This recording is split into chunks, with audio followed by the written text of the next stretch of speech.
Les étrangers, les officiers étrangers, Pierre, regarde avec beaucoup d'intérêt. Alors là, ils sont toujours, c'est toujours un vrai plaisir de les voir défiler avec leur képi blanc, leur barbe, leur tablier de buffle et leur hache. Voici les pionniers de la Légion étrangère avec le major Colin. Oui, vieille connaissance. L'année dernière, il avait une barbe de 18 cm. Il nous a confié que cette année, il l'avait coupée. Il a 33 ans d'armes derrière lui. C'est évidemment énorme. Et je crois qu'on peut écouter un peu quand même la fanfare, la musique, pardon, de la Légion étrangère qui suit derrière.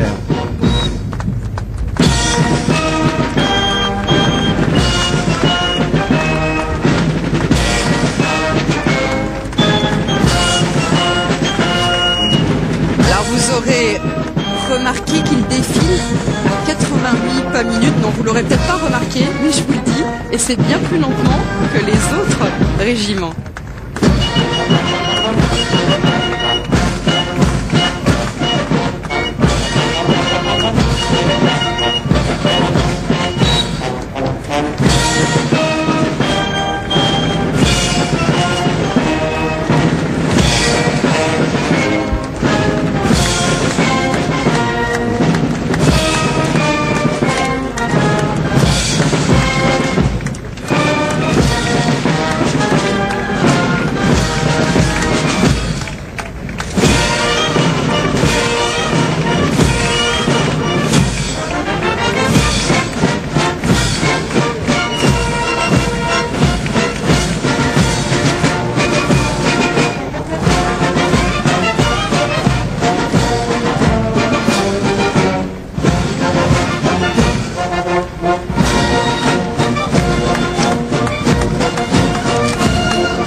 On a remarqué tout à l'heure, Pierre, on a vu le fameux chapeau chinois de la musique de la Légion étrangère. C'est vraiment une tradition, hein. Oui, c'est un symbole très, très ancien qui remonte à l'époque ottomane. Et il y a à la fois un instrument de musique, mais vous avez des crinières de chevaux qui étaient celles qui avaient été coupées sur les chevaux de l'ennemi tué. Et donc c'est un symbole militaire qui est recyclé ici, je dirais, pour le décor mais la musique, mais qui avait une symbolique très forte. Le voilà, ce chapeau chinois.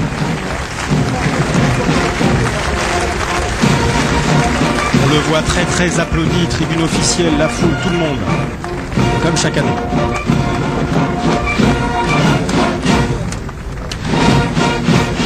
Et on remarque d'ailleurs que la Légion est le seul régiment à ne pas se scinder devant la tribune officielle. Un honneur de plus pour la Légion. La Légion ne se divise pas.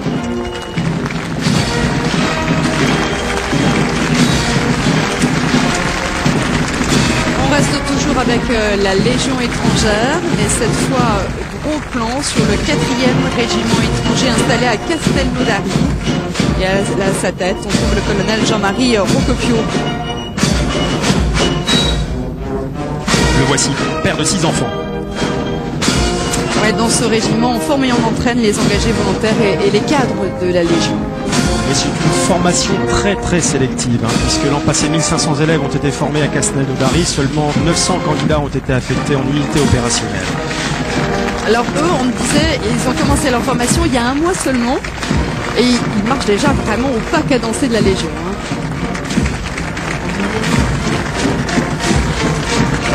On le voit d'ailleurs sur ces images, il y a des visages qui montrent qu'il y a beaucoup d'étrangers. Évidemment, il n'y a que des étrangers.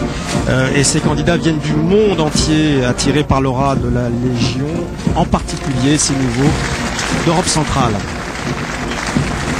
Seul le légionnaire porte le képi blanc, les 4 officiers portent un képi noir. Képi blanc qui vient d'une époque où les képis se salissaient et que pour leur donner plus d'allure, les légionnaires les avaient blanchis. On a vu que l'émir du Qatar était très enthousiaste.